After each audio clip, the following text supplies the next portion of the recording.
I would say my husband and I, we discussed, in advance what our idea was to spend on what to spend on the overall project.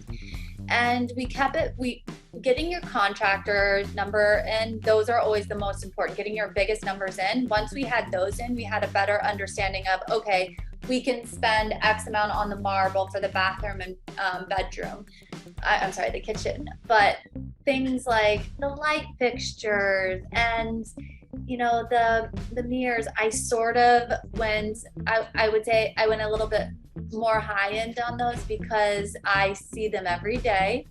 And there's just pictures that I fall in love with over the years. And I've known that I've always wanted them in my home. So, I did sort of like splurge on some of those things, but it wasn't anything it was crazy where I was putting us over the budget in a big way.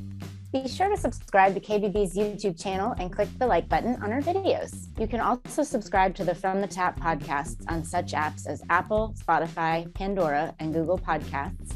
And please feel free to leave a review.